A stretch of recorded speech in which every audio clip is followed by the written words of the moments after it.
संसार में ऐसा एक भी व्यक्ति मिलना मुश्किल है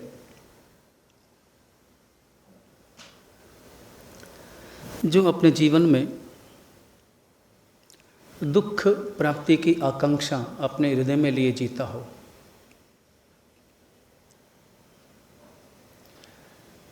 कोई भी प्राणी छोटा हो बड़ा हो,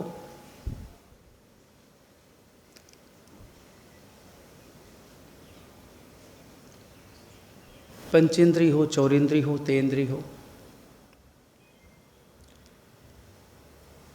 इस जगत का हर प्राणी अपने हृदय में सुख की आकांक्षा लिए अपने कदम आगे बढ़ाता है।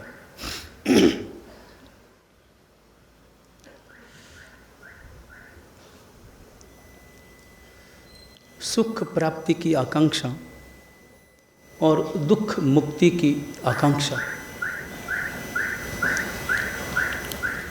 संसार में हर व्यक्ति अपने हृदय में लेकर जीता है।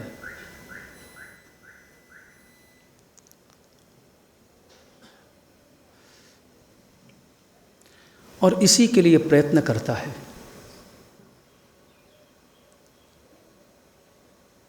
ये प्रश्न महत्वपूर्ण है कि व्यक्ति सुख पाना चाहता है या दुख मिटाना चाहता है।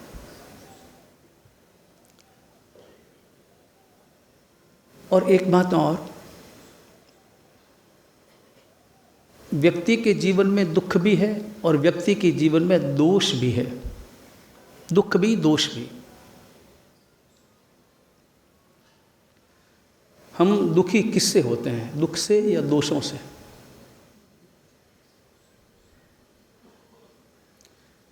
हमारे जीवन में बहुत विकृतियां हैं, बहुत गलतियां हैं।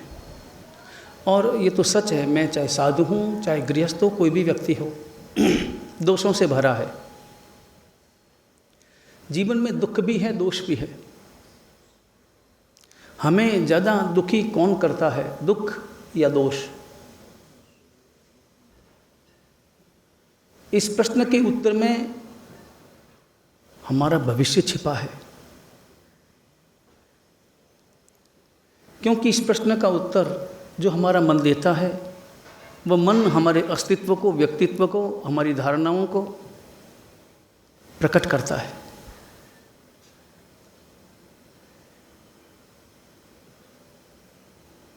हमें पता है हमारा दुख भी, और हमें जानकारी है हमारे दोषों के बारे में भी।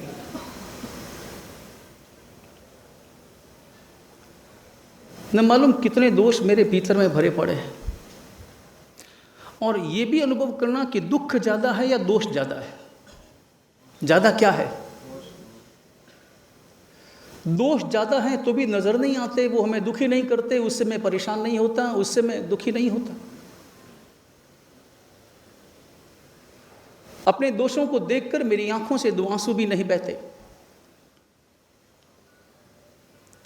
लेकिन अपने दुख को देखकर, छोटे से दुख को देखकर मैं दुखी हो जाता हूँ, मैं उदास हो जाता हूँ, मैं हताश हो जाता हूँ, मैं निराश हो जाता हूँ, मेरी आंखों से आंसू बहने लगते हैं, मैं पीड़ित हो जाता हूँ।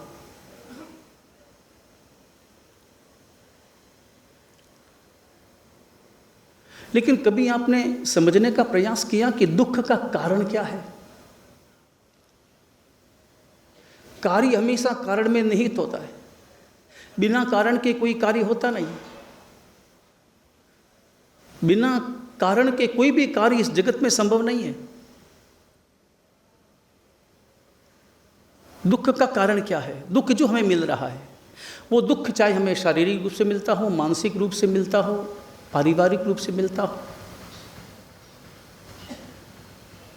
वो दुख कोई भी हो, वो दुख संसार का हो या वो दुख भव ब्रह्मणा का हो, दुख का कारण क्या है? संसार में कोई भी काम होता है तो हम कारण खोजते हैं।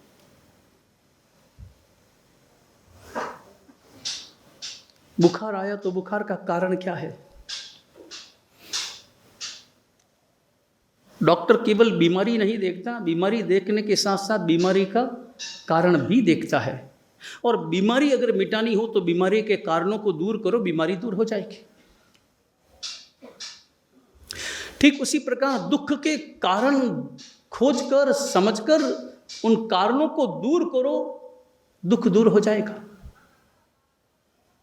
मगर समस्या ये है कि हम दुख को दूर करना चाहते हैं, दुख के कारणों को दूर करना नहीं चाहते।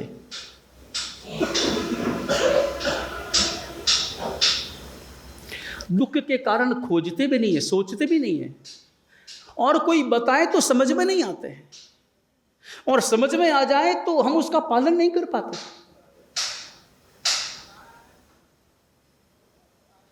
दुख का कारण दोष है।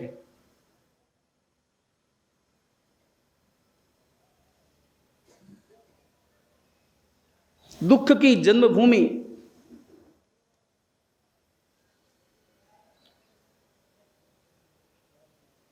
दोषों का खजाना है। दोषों से ही दुख का जन्म होता है, क्योंकि ज्यों-ज्यों दोष का सेवन होगा त्यों-त्यों दुख प्राप्त करने के उपाय हम करते हैं, दोष का सेवन करके। दोष यानी विकृतियां, और अगर दोषों की गणना करनी हो तो रोजाना प्रतिक्रमण में हम जो पाठ बोलते हैं वो एक पाठ पर्याप्त है। वो एक पाठ 18 पाप स्थानकों वाला पाठ, पहले प्राणातिपात, दूसरे मृषावाद, रोज बोलते हैं। रोज हम दुख के कारणों को स्मरण करते हैं। प्रतिक्रमण में यह पाठी, यह सूत्र रखने का कारण यही है कि तुम रोजाना याद करो।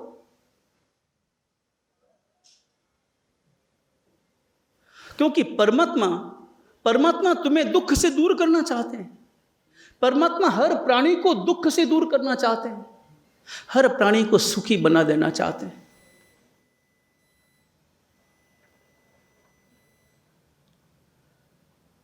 और दुख को दूर करने के उपाय बताना चाहते हैं, और वो उपाय 18 पाप स्थानकों से दूर रहने की हमारी क्रिया। उन 18 प्रकार के जो पाप स्थानक हैं उनसे दूर रहो, ये दोष।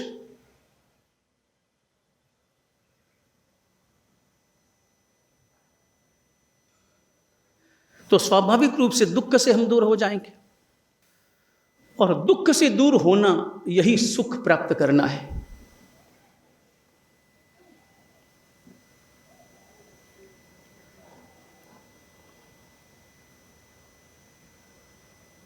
क्योंकि हमें दुख का ही पता चलता है।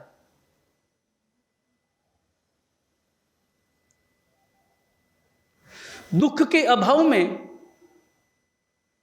हमें उस स्थिति का बोध भी नहीं हो पाता। अपना शरीर है, जब सर में दर्द होता है तो ध्यान आता है कि अरे सर में दर्द है। अगर सर में दर्द न हो तो सर का अनुभव क्या होता है? कुछ भी नहीं।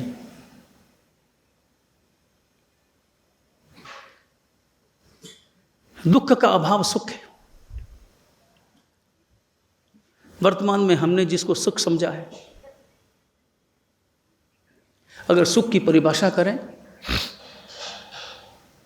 इसके भेद करें, तो 3 भेद किए जा सकते हैं। नंबर 1 साधन सुख, नंबर 2 साधना का सुख, नंबर 3 समाधि का सुख।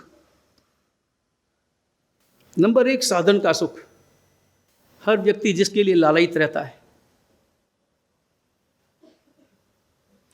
जीवन की सारी दौड़ साधनों की प्राप्ति के लिए है।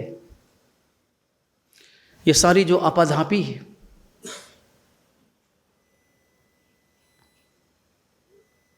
बल्कि सारे दोषों का सेवन भी,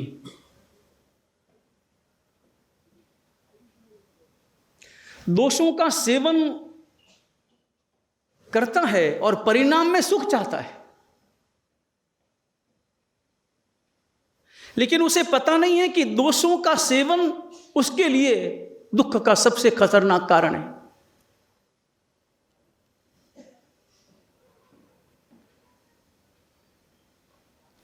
जिससे दूर होने के लिए भागता है, उसी को प्राप्त करने के उपाय करता है।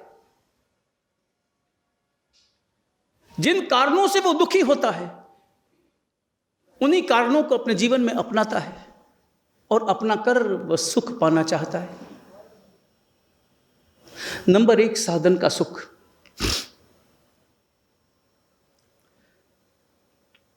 साधन के सुख के लिए व्यक्ति लालायित रहता है, और सच ये है कि उसे सुख की अनुभूति साधनों में ही है।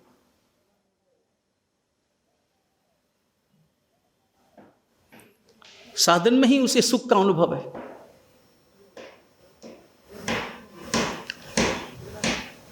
वो चाहे मकान का हो, चाहे गाड़ी का हो, चाहे बंगले का हो, चाहे परिस्थितियों का हो, चाहे घटनाओं का हो, साधन में सुख का अनुभव व्यक्ति करता है। लेकिन अनुभव करना वो कितने समय तक टिकता है, वो सुख कितने समय तक टिकता है?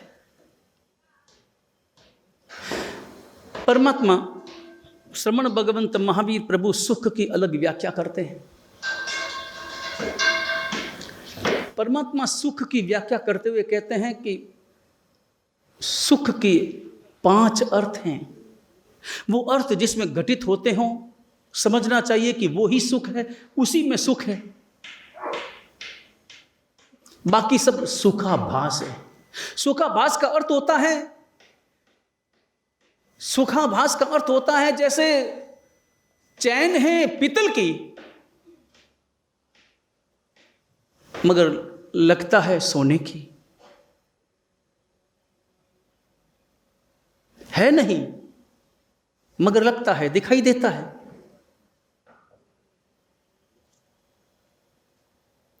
सुख की 5 व्याख्या करते हुए परमात्मा फरमात्मा है कि सुख की परिभाषा असल में वो है जो सुख सतत हो,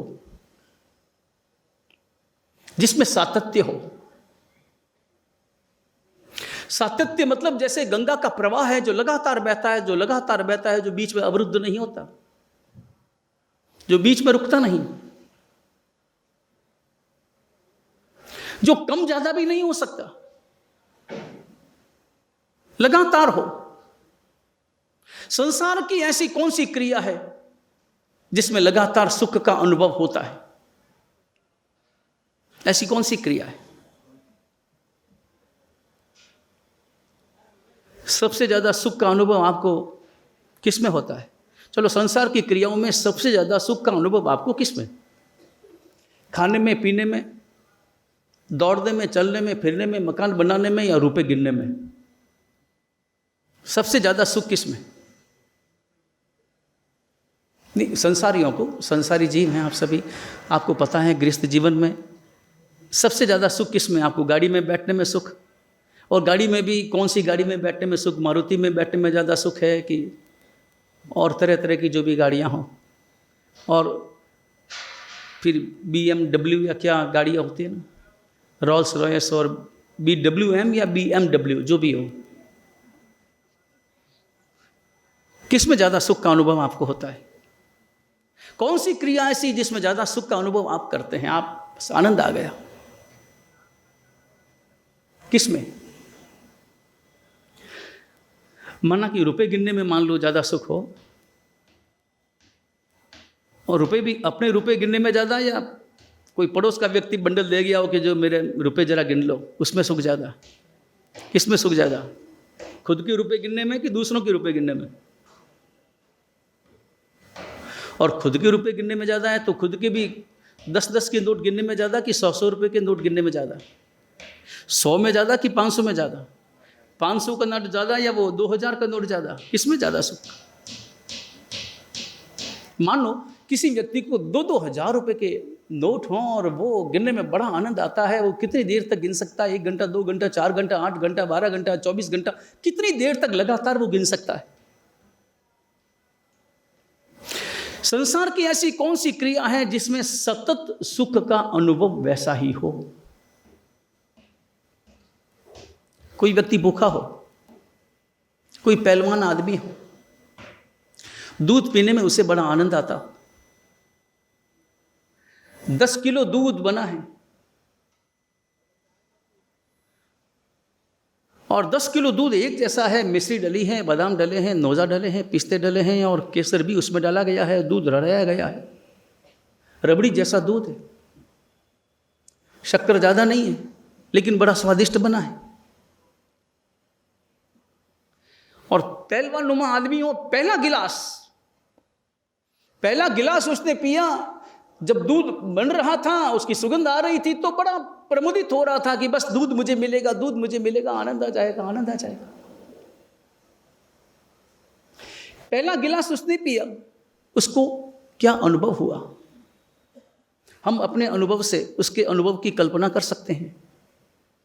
हमें जब भूख लगी हो और जब हमें इच्छित पदार्थ उपलब्ध होते हैं तब हम क्या सुख का अनुभव करते हैं।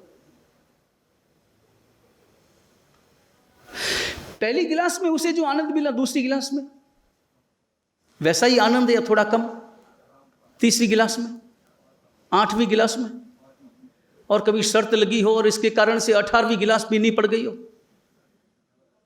वो 18वीं गिलास उसके लिए सुख का कारण है या दुख का कारण है?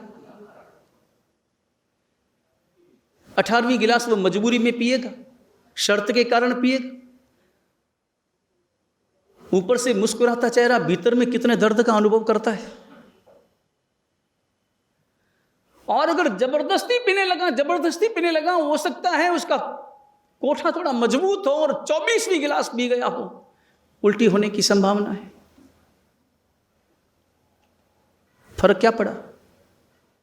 व्यक्ति वही है, पदार्थ वही है, दूध वही है, गिलास में भी बदलाव नहीं लाया गया है। वही गिलास थी, वही दूध था, उसमें पानी नहीं डाला गया, उसमें और कोई पदार्थ नहीं डाला गया। समय वही, दूध वही, तपेला वही, व्यक्ति वही। पहले गिलास में सुख का अनुभव, दूसरी गिलास में नहीं, 8वीं गिलास में नहीं। इसका कारण क्या है?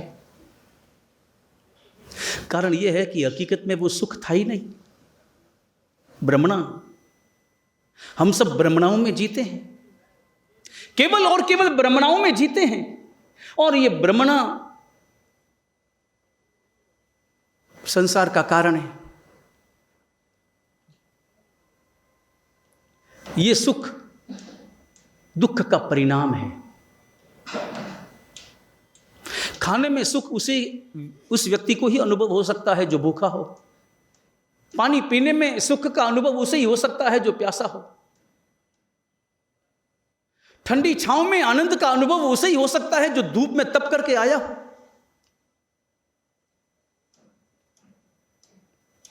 जिसने धूप का दुख नहीं झेला हो उसे छाया में सुख का अनुभव नहीं हो सकता। जिसने प्यास का दुख अनुभव न किया हो उस व्यक्ति को पानी पीने में सुख का अनुभव नहीं हो सकता।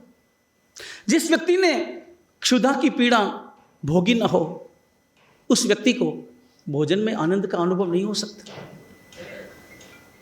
सुख की परिभाषा नंबर 1, सुख सतत हो, सातत्य हो।